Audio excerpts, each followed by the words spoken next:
para ser Nosotros, más Jorge, realista. este mes estamos hablando de empatía en la clase del círculo, porque yo siento que la empatía es justamente lo que nos conecta con otros seres humanos, lo que nos hace ponernos en el lugar del otro.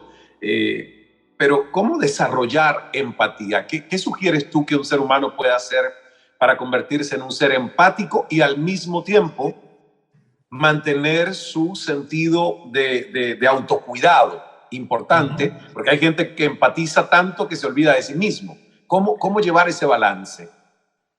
En principio hay una historia de aprendizaje, ¿no? Que es que nuestra capacidad de amar no es un barril con un contenido limitado. ¿Está bien? No es que si yo quiero a mucha gente dejo de quererme a mí. Nuestra historia no tiene esa limitación. No tiene. Vivimos en un mundo cada vez más volátil, incierto, complejo y ambiguo. La ropa no me sirve. Siempre planifico y nunca me salen las cosas. Estoy cansado. Un mundo en el que muchos viven desde la excusa, la queja y la no aceptación. Estoy muy desordenado. Necesito votos. No soporto a mi jefe. Estoy demasiado deprimido. Para que no te vuelvas loco, aquí reprogramamos tu coco. Inteligencia emocional, psicología positiva. Todas las herramientas que necesitas para convertirte en un demente positivo. Demente Positivo, el programa de Ismael Cala. Jorge Bucay realizó su formación académica en la Universidad de Buenos Aires, se gradúa como médico en 1973 y se especializó en enfermedades mentales en el servicio de interconsulta del Hospital del Carmen de la ciudad de California y en la Clínica Santa Mónica de la provincia de Buenos Aires. Comenzó su carrera de psicoterapeuta en el equipo de interconsulta del Colegio Pirovano, luego se formó como psicoterapeuta gestáltico en Argentina y Estados Unidos, asistiendo a cursos, seminarios y congresos en Argentina, Estados Unidos, España e Italia. Trabajó como supervisor didáctico y coordinador de laboratorios gestálticos, fue miembro de la Asociación Americana de Terapia Gestáltica y coordinador de grupos terapéuticos y docentes en Granada, España y en México. Se destacó sobre todo por su presencia en numerosos medios de comunicación como colaborador e incluso como conductor de su propio programa televisivo. Las obras de Jorge Bucay se han convertido en bestsellers en España y en muchos países de habla hispana como Venezuela, México, Uruguay, Costa Rica, entre muchos otros. Han sido traducidas a más de una veintena de idiomas. Algunas de las más relevantes son Cartas para Claudia, Déjame que te cuente, Cuentos para pensar, que por cierto es uno de mis audiolibros favoritos, porque lo tengo en audiolibro, Amarse con los ojos abiertos y la novela El candidato, premiada en Torrevieja en el 2006. Bucay asimismo ha escrito una serie de libros que él denomina Hojas de Ruta: El camino de la autodependencia, El camino del encuentro, El camino de las lágrimas y El camino de la felicidad. Dos de estos ya yo he leído, me quedan muchos otros por leer de esta serie y más. Así que, Jorge Bucay, gracias por estar con nosotros y la verdad que es un lujazo finalmente coincidir contigo. Gracias, Ismael, gracias. Gracias por lo que dices, gracias por tu gente que es tan amorosa y tan cobijadora y por hacerme sentir en casa y sobre todo gracias por tanto halago. Espero que tú sepas quién eres y porque sabes quién eres, espero que sepas el halago que representa también para mí haber sido invitado por ustedes. Esto es más que una entrevista entre tú y yo, esto es parte de un programa que tú haces y que se agradece, que de verdad somos muchos los que tenemos que agradecer que haya estas propuestas, ¿no? El mundo necesita muchas cosas, pero entre otras y sobre todo necesita líderes esclarecidos, ¿no? Especialmente en este momento en que yo creo, y después te voy a contar algo sobre esto, que estamos en la situación de un cambio de era. Así como he pasado una vez de la era tecnológica a la era moderna, la contemporánea, la antigua, así como hubo cambios tan brutales, hoy me parece que estamos en un cambio de era que nos atañe y que a mí no me gusta mucho, pero no depende de mí que suceda y está sucediendo. Y quiero comenzar por ahí porque en tu práctica médica, en tu práctica como terapeuta, en la cantidad de estudios a través de tu curiosidad y la práctica clínica que has tenido con muchos seres humanos, tienes esa posibilidad de mezclar el mundo de la ciencia y la medicina occidental con el mundo de lo que otros llaman espiritualidad. pocas personas logran ese maridaje como lo has hecho tú a través de tu investigación y tu propia obra. Y cuando hablas de conciencia, a mí me llama mucho la atención en ese cambio de era, porque justamente es de lo que trata, por ejemplo, un programa como este de todo un año. Es autodiagnosticarnos, autoevaluar, tener a ese observador consciente cada vez más presente para entender desde dónde tomamos decisiones. Y yo siento que el estudio de la conciencia para mucha gente es lo ético, la conciencia pequeña de qué es correcto y qué no. ¿Cómo define Jorge Bucay la conciencia del ser humano? Yo creo que conciencia tiene la misma raíz que conocer. Es la misma palabra originalmente, ¿no? Y por lo tanto no puede haber una conciencia sin el acto volitivo, concreto, trabajoso, efectivo y dedicado de conocerse. De conocerse. Y conocerse es saber muchas cosas, ¿no? Conocerse es saber muchas cosas de uno. Nosotros venimos, tú, yo, pero sobre todo nuestros padres y nuestros abuelos, de una falsa educación religiosa que nos decía que estaba mal pensar en uno, que había que ser altruista, había que pensar en el otro, que pensar en uno mismo estaba mal y era pernicioso, era la puerta del infierno, ¿no? Y la verdad es que sabemos que no es así, que no es así para nada, y en realidad nosotros, los que trabajamos en salud mental, sabemos que aquel que dice yo amo mucho a los demás pero no me amo a mí mismo, miente. O no ama tanto a los demás, o no es cierto que no se ame, lo que pasa es que no lo sabe. Y entonces esta dualidad, digamos así, para luchar en contra de lo que aprendimos, debería privar sobre la historia de lo que verdaderamente sucede, que es esta conciencia que se da cuando yo sé quién soy, sé lo que siento, sé lo que pienso y sé lo que digo. Un día, un joven que estaba haciendo su experiencia espiritual en una RAM en la India, pasa por la tienda donde suele dormir su maestro y lo encuentra sentado sobre su alfombra llorando. El alumno se sorprende, nunca lo había visto llorar a su maestro, así que entra en la tienda y le pregunta: maestro, ¿te pasa algo? ¿Te puedo ayudar? Y el maestro dice: no, lo que pasa es que he tenido un sueño que me ha dejado tan triste que no puedo dejar de llorar. Y siguió llorando. El alumno, que ya había aprendido a respetar las emociones del otro y a no interrumpirlas con consejos, que cuando el otro sufre lo mejor que uno puede hacer es hacerle tomar conciencia de que él está, pero no tiene que hacer nada necesariamente. Y el alumno hizo eso, se sentó al lado del maestro que lloraba. Y entonces, cuando el maestro terminó de llorar, le dijo: te voy a contar. Tuve un sueño anoche. Soñé que frente a mí se abría una escalera que conducía al cielo. Me invitaba a subir. Y yo me di cuenta que eso era el final de mi vida. Pero de todas maneras, respiré hondo y subí por la escalera. Y cuando llegué arriba me encontré con un ser de luz, quizás Dios, no sé. Y me miró a los ojos, Dios, y me dijo: ¿por qué no fuiste como Jesús? ¿Por qué no fuiste como Buda? ¿Por qué no fuiste como Abraham? ¿Por qué no fuiste como Mahatma Gandhi? ¿Por qué no fuiste como ellos?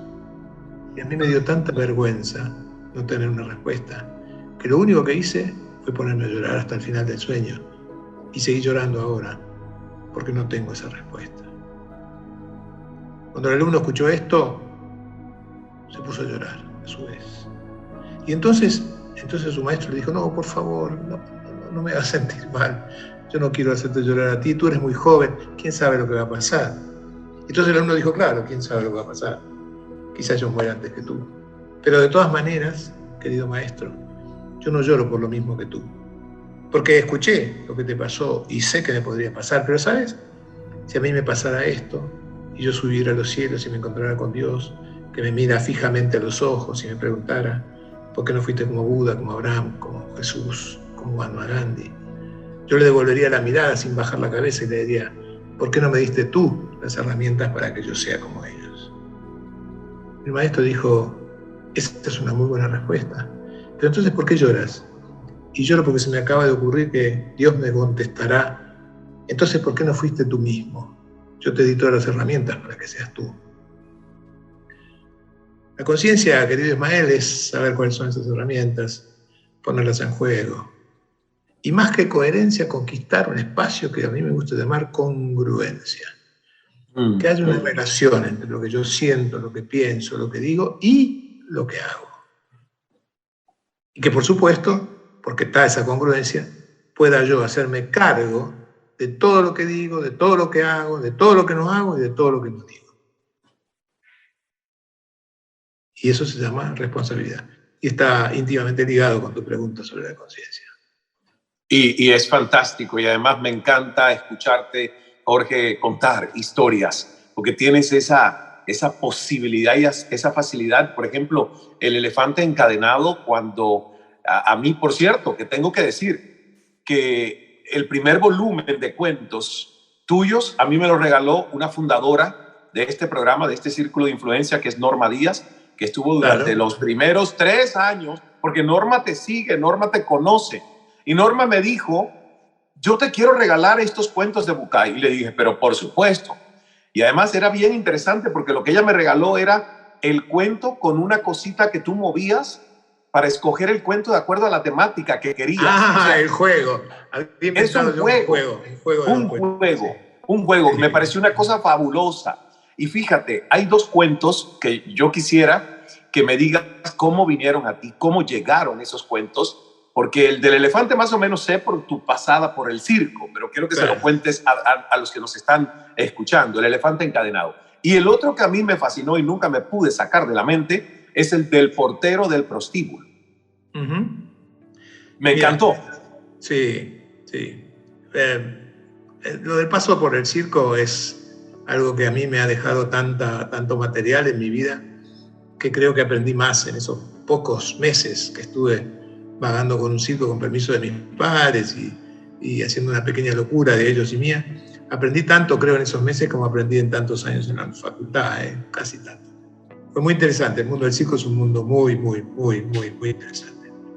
Yo creo que lo más importante que yo hice en mi vida no es ninguno de mis libros, es una performance que se llama El Circo de tu Vida, que hice algunas veces, 2 en México, 1 en Argentina, 2 en España, donde yo monté un circo de verdad con artistas de circo y un animador que hace las veces de pasador de los números para demostrar que todo lo que hacemos finalmente es un número de circo, que todos vivimos como si fuéramos a veces malabaristas, otras veces equilibristas, otras veces magos, otras veces intentamos ser domadores, otras veces payasos, y que nuestra vida está reflejada en cada uno de los números del circo.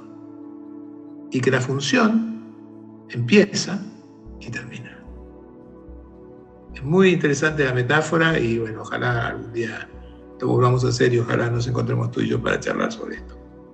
Respecto del portero del prostíbulo, el portero del prostíbulo es un cuento viejísimo, tiene algunos miles de años, porque viene de los viejos libros del Talmud, de los viejos libros de parábolas judías, de ancestrales, salidos de la sabiduría de la Biblia, de la Cábala, de los libros profundos, digamos así, herméticos de la filosofía judía.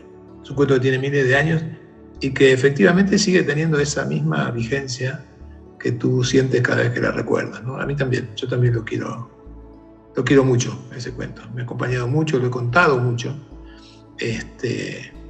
Y obviamente, yo supongo que todos lo han leído alguna vez, no quiero aburrirlos más de lo que sea necesario.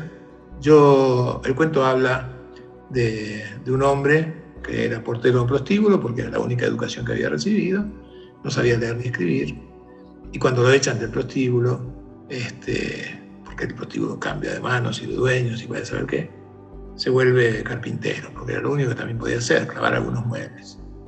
Para ser carpintero necesitaba herramientas, para tener herramientas tenía que viajar hasta el pueblo vecino, y empieza a viajar y traer una herramienta, y después alguien quiere comprársela y él se la vende, y con esa herramienta compra otra herramienta, y se da cuenta de que esto puede ser una manera de ganarse la vida, traer herramientas que otros no pueden ir a buscar.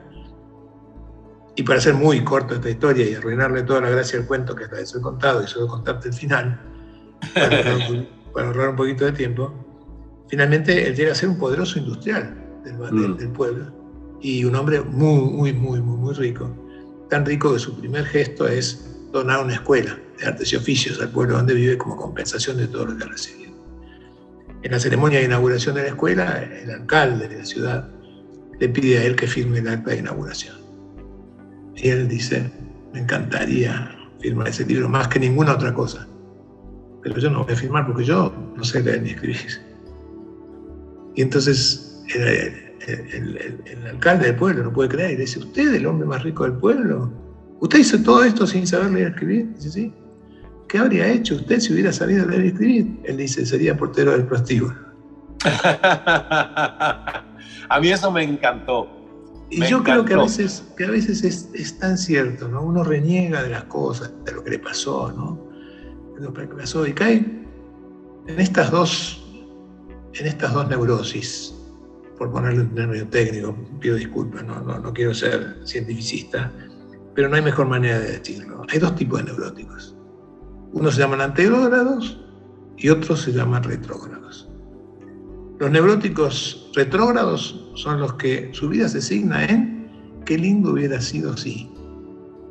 Qué lindo hubiera sido si mis padres no hubieran nacido así, qué lindo hubiera sido si yo hubiera nacido delgado, rubio, de ojos celestes, qué lindo hubiera sido si mi educación hubiera sido otra, qué lindo hubiera sido si se muriera mi jefe cuando entré en la empresa, quién sabe.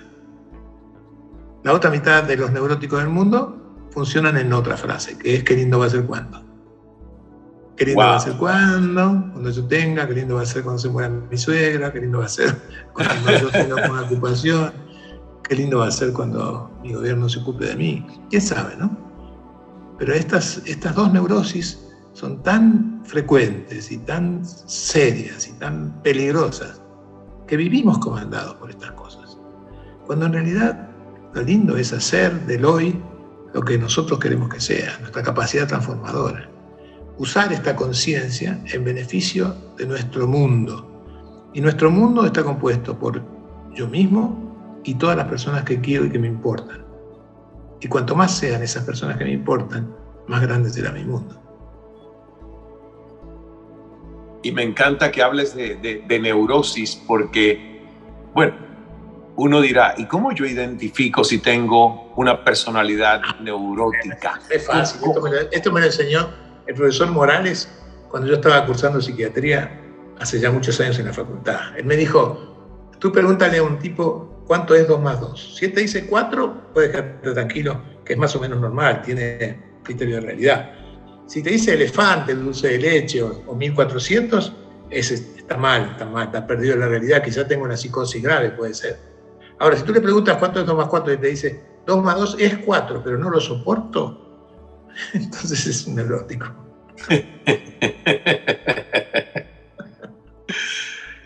Nosotros, Jorge, este mes estamos hablando de empatía en la clase del círculo, porque yo siento que la empatía es justamente lo que nos conecta con otros seres humanos, lo que nos hace ponernos en el lugar del otro.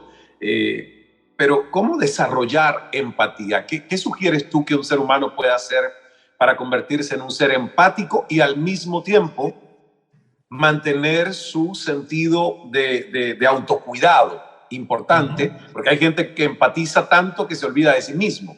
¿Cómo llevar ese balance?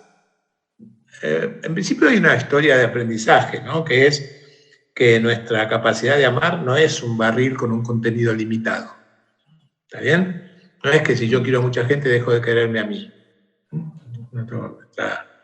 Nuestra historia no tiene esa limitación. No tiene. Te cuento un cuento. Había una vez un niño en un poblado, que lo vamos a llamar, por llamarlo de alguna manera, lo vamos a llamar Ismael. Por llamarlo de alguna forma, no importa, porque el nombre podría ser, pero lo vamos a llamar Ismael. Era un buen chico, obediente, trabajador. Trabajaba en el granero con el padre. Y un día el padre le dice, Ismaelito, ¿cómo te decían Ismael cuando era chiquito de paso? Melitín. Me acordé ahora. Siempre cuento el cuento y ahora me olvido. Entonces el padre dice, oye Melitín, ven aquí. Y Ismael vino y dijo, sí papá. Dice, mira, necesito que lleves estos granos de maíz hasta el granero de mi amigo Alfonso, que vive acá. Tú sabes, cruzando el río. Sí papá, claro que sí, cómo no. Bueno, Dios te bendiga, hijo, vete. Entonces Melitín se fue hasta el granero y puso en un barril de madera, le puso 2 correas y se los puso en la espalda como si fuera una mochila. Y entonces, cargando la mochila con el país para el vecino, empezó a caminar, camino del vecino. Lo que Ismael no notó y no sabía es que el barril tenía un agujerito, un pequeño agujerito en el fondo del barril. Entonces, a medida que iba caminando, se iban cayendo por ahí los granos de maíz. Los vecinos que veían esto pensaron, oh, pobrecito, va a perder todo el maíz. Y entonces le gritaron, ¡Melitín! ¡Estás perdiendo los granos de maíz, Melitín! Y Melitín lo miró para atrás, pero claro, los pájaros se comían el maíz a medida que caía. Entonces no vio nada en el camino. Ismael pensó que era una broma y siguió adelante. Y más adelante otra vez, ¡Ismael! ¡Melitín! ¡Estás perdiendo el maíz! Y miró otra vez y no había nada. Dijo, ¡ah! Alguien le gritó, ¡Melitín! Los pájaros están comiendo todo tu maíz. Y él miró para atrás y no vio ningún pájaro. Los pájaros ya habían agarrado el maíz y habían partido. Y así siguió todo el viaje, perdiendo maíz y perdiendo maíz y perdiendo maíz. Finalmente llegó al granero del vecino.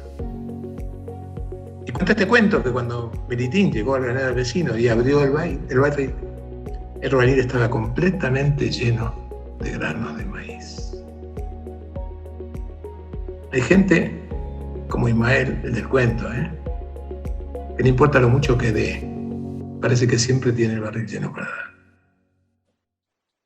Cuando uno aprende a dar, no se vacía cuando da. Cuando uno aprende a dar, se llena de lo que ha dado. Yo creo que por eso valoro mucho tu trabajo, Ismael, porque creo que es así y me encanta y te agradezco. Gracias, Jorge. Qué buena historia. Mira, la frase tuya que te menciono, yo creo que tú, si realmente te sonaran los oídos, como dicen cuando uno menciona a otro ser humano, a ti tú tendrías, bueno, los oídos sonados muy frecuentemente, porque yo doy crédito a muchas frases tuyas que me parecen definiciones que a mí por lo menos me han parecido las más claras que he encontrado sobre conceptos a veces muy ambiguos. Y te digo sinceramente que esta frase tuya de que los cuentos son para dormir a los niños y despertar a los adultos, yo la digo. Una frase muy buena, tan buena que no es mía. Esa frase es la frase que corona el prólogo que los hermanos Grimm, mira quién te habla, los hermanos Grimm, estamos hablando del siglo XVII, del siglo XV, del siglo XVI. Los hermanos Grimm usaron para finalizar su antología de cuentos.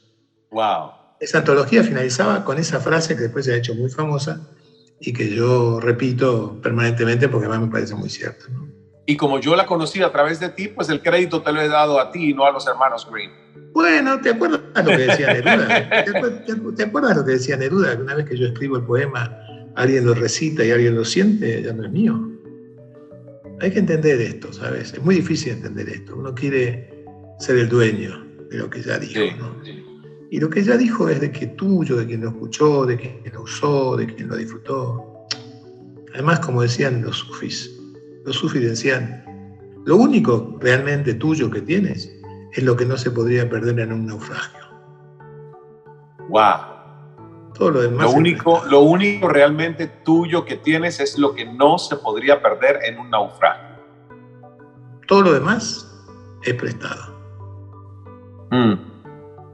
Y eso tiene que ver, Jorge, tiene que ver eso con esa frase que dice que las cosas que tú posees te poseen a ti, ¿no? Bueno, cuando tú dejas que te posean, esto es así. Esto es así. Cuentan que un hombre andaba por el camino con una bolsa pesadísima de oro, diciendo, es mío, este oro es mío, es mío, es mío. Y decía, es mío, es mío. Y andando el camino nadie sabía si quien hablaba era el hombre o la bolsa.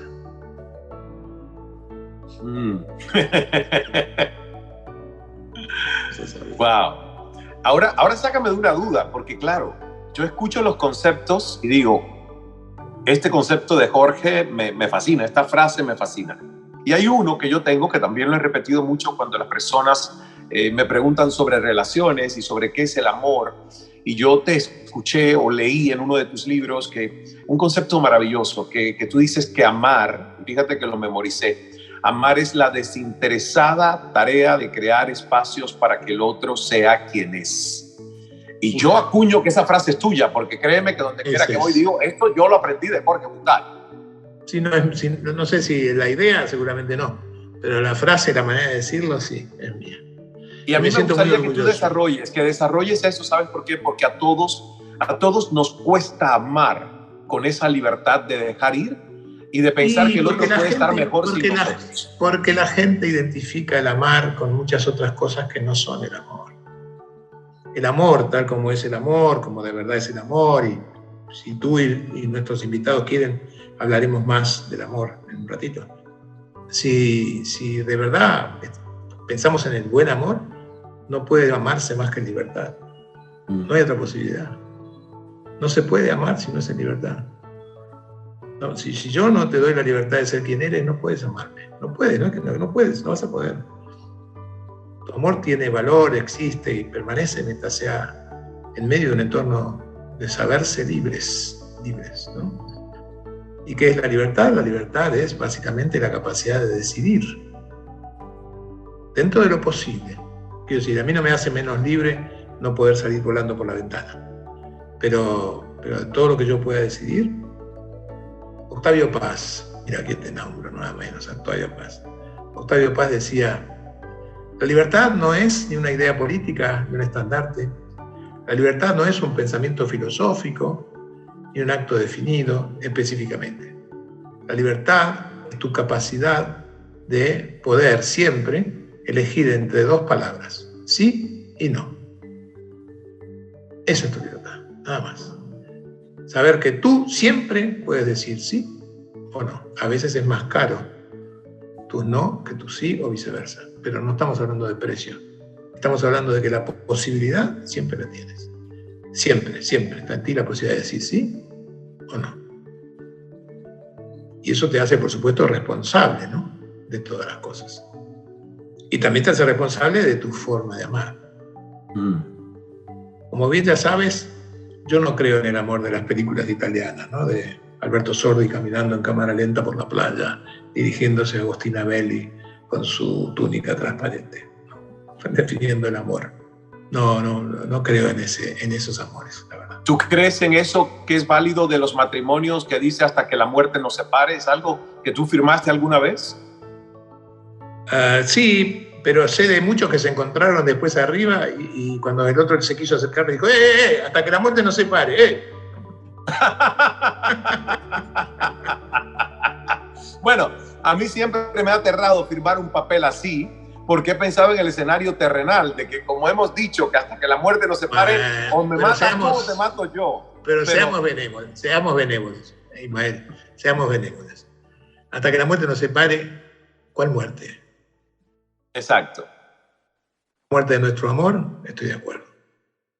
Hasta que la muerte nos separe, estoy de acuerdo. Si el amor entre nosotros ha muerto, porque el amor se muere también, ¿eh? Si el amor entre nosotros se ha muerto, estoy de acuerdo. Estoy de acuerdo. No tiene sentido seguir honrando un vínculo que ya convive con el cadáver de un amor que ya no fue. Es muy triste, pero bueno, como dice la poesía de Rafael de León, ¿se deja de querer? Sí, claro, se deja de querer. Y es como un ciego que agita su pañuelo llorando sin darse cuenta que el tren hace rato que partió. Qué tristeza, qué tristeza. Pero sucede. Pero bueno, vivimos en un mundo de intensidades y de cosas demasiado rápidas y cosas que pasan, ¿no? Y entonces la gente se confunde, amar con enamorarse, confunde la necesidad con el amor, confunde la comodidad con el amor, confunde la conveniencia con el vínculo. Son cosas que se confunden mucho, ¿no? Tanto que, la verdad que he buscado toda mi vida definiciones del amor, ¿no? Definiciones del amor. Me gusta, como me debes haber leído, la de Joseph Sinker. ¿Te acuerdas de Joseph Sinker, por supuesto? Joseph Sinker dice: el amor es la alegría por la simple existencia del otro. ¿Quién se anima, no? A alegrarse solo por eso sin pedir nada, ¿no? Alegrarse solo porque tú existes. Sobre todo los que tenemos nietos, sabemos de qué hablamos, ¿no? Porque a los nietos se los ama así naturalmente. No me importa si eres exitoso, lindo, feo, torpe, inteligente, bruto. No me importa si me dice te quiero abuelo o me dice eres un boludo, como me dice mi nieto. Nada, lo único que me importa es que exista, ¿no? Así que ese es el amor, digamos. Y ese amor, obviamente, se da en libertad. Y ese amor no tiene, te lo voy a decir como lo suelo decir cuando doy clases de esto para los colegas, ese amor no tiene las capacidades digestivas que tiene la pasión enamoradiza, ¿no? Porque el enamoramiento quiere comerte, quiere fundirse contigo, quiere hacerte uno, quiere que te disuelvas en él. El amor no quiere eso. Lo que pasa es que estar enamorado es muy lindo. ¿Quién lo va a negar? La pregunta ahora es, ¿y qué prefieres? ¿Amar o estar enamorado? Ustedes que están escuchando ahora, todos ustedes, Isabel, Concepción, Ivette, Emilia, Vimena, Carla, Denise, ¿qué prefieren? Jennifer, ¿qué prefieres? Yasmín, Joana, Judith, ¿qué prefieren?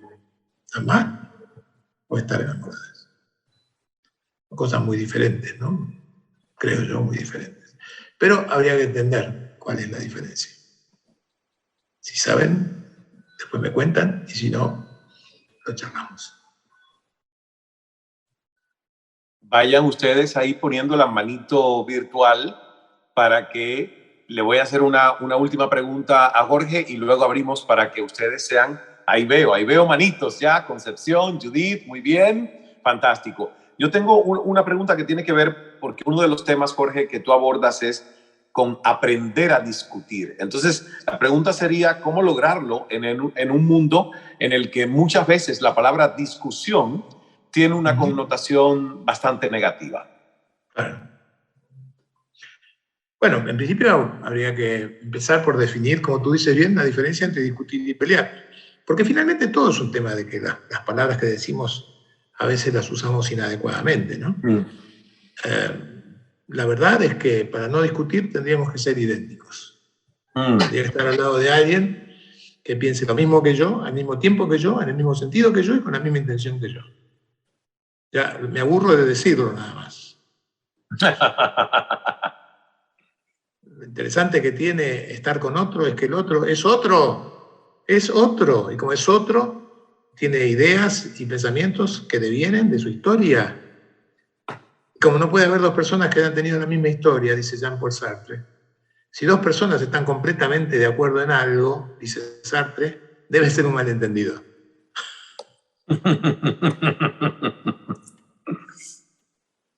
Así que somos diferentes y esto es lo bueno. Y si somos diferentes, vamos a tener que discutir. Discutir es cortar con el curso único que tiene una cosa y vamos a tener que diverger para poder encontrarnos después. Pero esto es imprescindible. Porque si no fuera así, ¿cómo aprendo? ¿Cómo aprendo de ti? Cuando pensamos diferente y tú no me dices algo porque tienes miedo de que yo me enoje o porque te fastidia pensar que no estamos en el mismo lugar, y entonces te callas la boca, y entonces yo empiezo a olvidarme que estás ahí. Y cuando por no discutir no estás ahí, a mí me da tanta angustia mi soledad que salgo rápido a buscar a alguien que me escuche y que me haga saber que está ahí. Creo que la discusión, si uno puede tenerla sin pelea, es la única manera de convivir, de conocerse, pero sobre todo es la única que justifica. A ver, no quiero ser demasiado taxativo, yo sé que sueno a veces un poco imperativo, pido disculpas, pero no puedo hacerlo de otra manera, es la única que yo aprendí. Hay una sola razón para estar en pareja, no hay muchas, porque disfrutar de la compañía no es una razón para estar en pareja, la verdad. Tener sexo asegurado no es una buena razón. Hacer una familia hoy no es una razón. Tener hijos hoy por hoy no es una buena razón para estar en pareja. No necesitas tener una pareja para tener hijos, ya lo sabemos. Hay una sola razón para estar en pareja. Y esa razón es crecer al lado de alguien que dispare mi crecimiento. Y para eso necesitamos ser diferentes. Wow, esa frase hay que repetirla. Crecer al lado de alguien que dispare mi crecimiento. Me fascina. Y tanto es así que si en una pareja uno de los dos deja de crecer, la pareja se muere, amigo. Se muere. Se muere de rutina, se muere de inutilidad, se muere de falta de avance, se muere. Así que es importantísimo la discusión, importantísimo. La pelea es otra cosa. ¿Y cuál es la diferencia? En la discusión uno quiere encontrar la verdad. En la pelea uno quiere tener razón. Y si tener razón te importa mucho, la verdad deja de importarte. Y viceversa. Si te importa la verdad, discutir es absurdo. Wow. Gracias, Jorge. Yo creo que a todos nos deja reflexionando sobre cómo manejamos nuestras relaciones, porque eso es lo que somos, seres sociales. Tengo un amigo que dice que pertenezco a la tribu de los agrandadores de cabeza. Que hablas conmigo después te quedas. Eso está bien, eso está bueno. En estos próximos 3 días va a haber un entrenamiento técnico, pero al mismo tiempo va a haber otro entrenamiento que es el entrenamiento mindfulness, el entrenamiento liderazgo, el entrenamiento conciencia. He aprendido no solo las técnicas del maestro, sino también a conocerme, a poder desafiar mis propios límites y poder llegar a ser la comunicadora que quiero ser. Mi experiencia ha sido realmente fantástica. Ismael Cala es uno de los mejores comunicadores. Me enseñó sobre todo a conectar mi corazón con la audiencia. Y así llegamos al final de la 4ª promoción de Cala Speaking Academy. 4 días intensos de convivencia, de aprendizaje, de desaprendizaje, pero sobre todo de compartir desde el corazón. ¡Gracias a todos!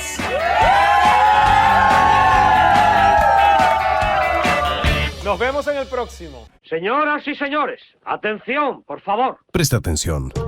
Ismael Cala tiene muchas buenas cosas para contarte. Aquí, en Demente Positivo. Muchas gracias a todos. Fue muy halagador, fue muy lindo. Y de verdad que espero que lo pongan en el podcast para poder volver a verlo, porque me da mucho placer. Así va a ser, Jorge. Así va a ser.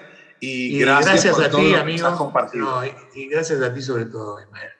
Ojalá sigas andando por el mundo con tu barril de granos y con la conciencia de que nunca vas a quedarte vacío.